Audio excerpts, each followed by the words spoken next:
Alors, sur le Cruising World de ce mois-ci, un article assez intéressant sur un petit bateau pour une grosse urgence. Alors, un document de 3-4 pages là sur le radeau de survie avec ce qu'il y a à l'intérieur, ce qu'il faudrait amener en plus donc dans un grab bag, ce qu'ils appellent le sac étanche.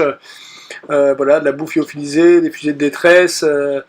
Et puis ils montent deux gars dans un radeau, puis ils parlent un petit peu des balises de détresse.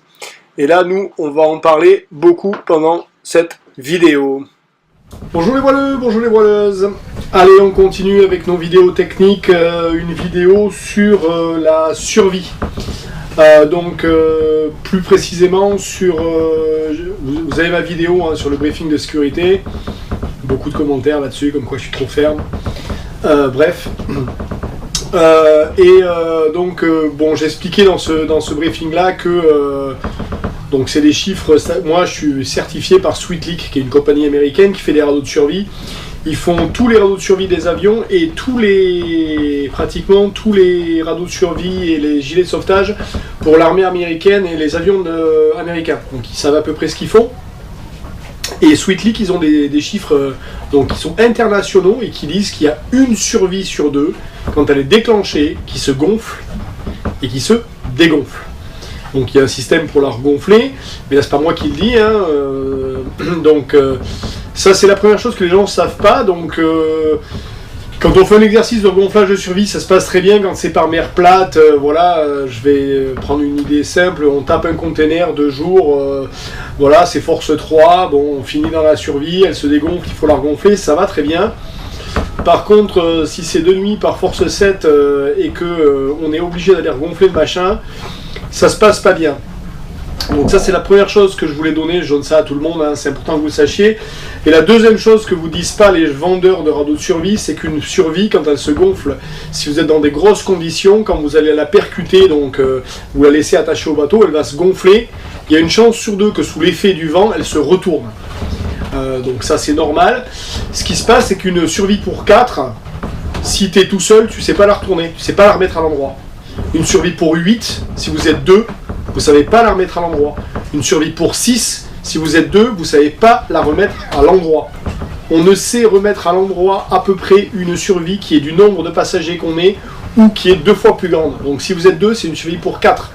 Donc si vous avez un bateau qui est fait pour 8 personnes et que 90% du temps vous naviguez à 2, avoir une survie pour 8, c'est une erreur. Parce que si un jour vous la percutez par gros temps et qu'elle se retourne, vous n'arrivez pas à la remettre à l'endroit. Donc ça, je vous en fais cadeau, c'est les 2 infos que je voulais donner à tout le monde. Sachant ça, j'avais expliqué dans cette vidéo que ce qui est recommandé dans tous les stages, étant capitaine, j'ai fait le stage STCW 95, 98 et 2000 sur la survie en mer.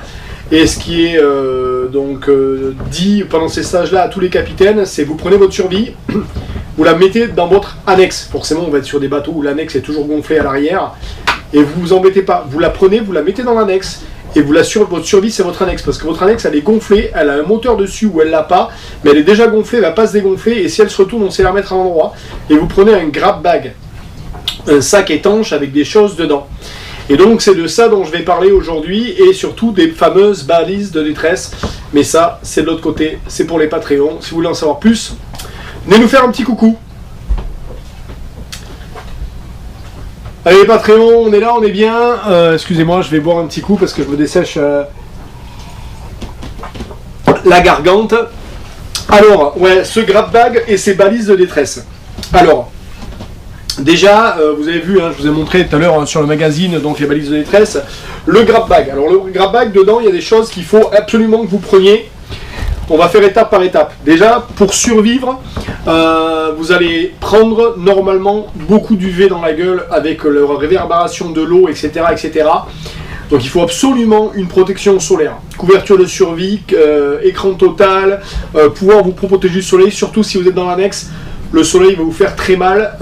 Ils estiment qu'en Atlantique, si tu percutes ta balise de détresse, les statistiques c'était récupéré dans les 8 heures maximum, 12 si t'as pas de cul et 24 heures, c'est un cas très rare.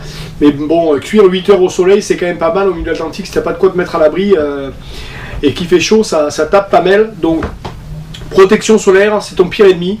Dans ce grab bag, vous allez mettre de l'eau et de la bouffe. Et là, il faut les donner à une seule personne. C'est-à-dire qu'il y a un mec qui est responsable de l'eau et de la bouffe, et c'est lui qui gère ça pour les 4 où vous êtes. Parce que si tout le monde commence à taper dans l'eau, ça va très vite mal se passer, et le peu d'eau que vous allez amener va vite être parti. Donc là, il y a un gars qui est responsable, donc c'est le capitaine ou c'est celui qui a le plus fort caractère, parce que là on rentre dans un état de survie. Ce qui est recommandé, c'est de ne pas manger pendant 24 heures pour se faire rétrécir l'estomac. Donc normalement, les 24 premières heures, tu ne manges pas. Tu gardes tes rations de survie pour plus tard, ça va te rétrécir l'estomac, après tu auras moins faim. Et on boit à peu près une cuillère à soupe, bon, on va dire un fond de verre toutes les heures pour garder hydraté. C'est pas beaucoup, c'est une gorgée. Hein. Et là, il faut un mec qui soit en charge de ça, ou une nana, hein, si elle a du fort caractère et qu'elle est capable de tenir la distance. Et voilà, et il ne faut pas que ce soit à disposition, parce que sinon ça devient vite la foire à l'empoigne. C'est malheureux, mais c'est comme ça. Il vous faudra une VHF pour pouvoir contacter s'il y a un bateau qui passe. Donc on a une VHF pour appeler le bateau, une VHF qui fait GPS ou un GPS portable. Parce que si tu vois un bateau au loin, donc, et une paire de jumelles, si tu vois un bateau au loin, tu prends une jumelle, tu vois un bateau là-bas. Donc déjà, tu n'as pas son nom, tu vas l'appeler. Bon. Et là, tu vas lui donner, s'il ne voit pas ta balise de détresse, on ne sait pour quelle raison, c'est bien de pouvoir lui donner ta position. Ta position, si tu ne l'as pas sur la VHF, c'est bien d'avoir sur un GPS portable. Donc ça, c'est hyper important. Donc jumelles, VHF, GPS et les fusées de détresse. Fusée de détresse, parce que si ça se passe de nuit, pam, t'envoies une fusée rouge et le mec, normalement, il va savoir où tu es. Et après, on arrive sur la fameuse chose que tu n'as pas oublié d'amener avec toi dans ce radeau de survie et dans ce grab bag, c'est ta balise de détresse. Alors, les balises de détresse, les copains, vous avez les zip-herbs normaux, qui sont super chers. Vous avez l'arc, qui est donc le fameux wrestling, c'est le boîtier jaune que vous avez en début de vidéo. Vous avez le fameux spot, et après, vous avez les premiers personal hyper devices. Alors, je vais vous dire quelque chose. Ils marchent tous, sauf le spot. Et là, je vais pas me faire les amis, mais j'ai fait une transat il y a 10 ans avec le spot numéro 1. Et donc moi, j'ai mon père à terre qui fait mon relais. Si j'envoie un message d'urgence, c'est lui qui va contacter le cross ou les secours les plus proches de là où j'étais à ma dernière position. Donc ma première transat il y a 10 ans, le spot arrivé au milieu de l'Atlantique, il a arrêté de marcher pendant 5 jours, puis il a repris Pélécote.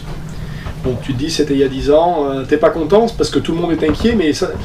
Et pour ceux qui ont suivi la dernière transat, il s'est passé la même chose. C'est-à-dire qu'on a fait Cap-Vert, la Barbade, et à 5 jours de l'arrivée, plus de messages spot, et on a envoyé 2 messages par jour à 8h du matin, à 8h du soir. La moitié des followers ne savaient pas où on était, les crews que j'avais à bord, toutes les familles étaient inquiètes, tout le monde était à 2 doigts d'envoyer des secours parce que le spot n'a pas marché.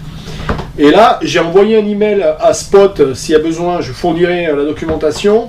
La réponse qu'ils m'ont donnée, c'est oui, on va voir le service technique. Et le service technique, il n'est jamais revenu vers moi. Et je leur ai dit, bon, bah, écoutez, vous êtes gentils, mais bon, moi, je vais me désabonner parce que ça ne me sert à rien, l'appareil qui ne marche pas. Et ils n'en ont rien à foutre que tu te désabonnes parce que l'abonnement que tu as pris, tu ne peux pas te désabonner avant 1 an. Donc, j'ai souscrit en juin l'année dernière. Je suis bon jusqu'à juin cette année, il faut que je paye tous les mois, je ne peux pas me désabonner. Donc, Spot, les gars, pouce vers le bas, oubliez le spot en transat, ok? Donc le spot 3, vous le prenez, vous faites ce que vous voulez quand vous faites en montagne, etc., mais en mer, loin des côtes, ça ne marche pas. Donc ça, c'est le plus de chez M. Balzed, allez pas vous emmancher là-dedans. J'ai plein de gens que je connais qui ont fait la même et qui ont eu les mêmes soucis avec le spot. Moi, je conseillerais de prendre un arc wrestling, le fameux jaune qui est là. Ils sont super bien, ou enfin moi je trouve que cela marcherait très bien et que c'est tout ce qu'on a besoin. Donc voilà les copains, c'était la vidéo sur la survie et surtout sur ces trucs. Bon, les hyperbes, ça marche très bien, mais c'est très cher. Et alors forcément, si vous êtes sur un gros catec, vous avez les moyens de vous en payer un, qu'il y en a un sur le bateau, prenez ça, ça marche super bien. Il faut quand même avoir un appareil de sécurité en mer que vous puissiez déclencher. Je parle jamais du téléphone satellite. Le téléphone satellite, c'est pareil, c'est très bien, mais c'est quand même un gros coût à l'achat. C'est pas fait pour faire des communications, c'est fait vraiment pour être dans l'urgence et de temps en temps récupérer du fichier GRIB. Si vous avez les moyens de vous payer un téléphone satellite, allez-y dessus, ça marche super bien aussi. Voilà, les balises de détresse, c'était pour vous dire que le spot, c'est pas cher, mais on paye ce qu'on a, quoi. Donc voilà, allez, dans pas longtemps, on continuera la suivante. Je n'ai pas encore fait le thème, mais je vais regarder, j'attends vos commentaires là-dessus, revenez vers moi, et puis on enchaîne, je vous oublie pas. Allez, bisous, ciao, ciao, bonsoir.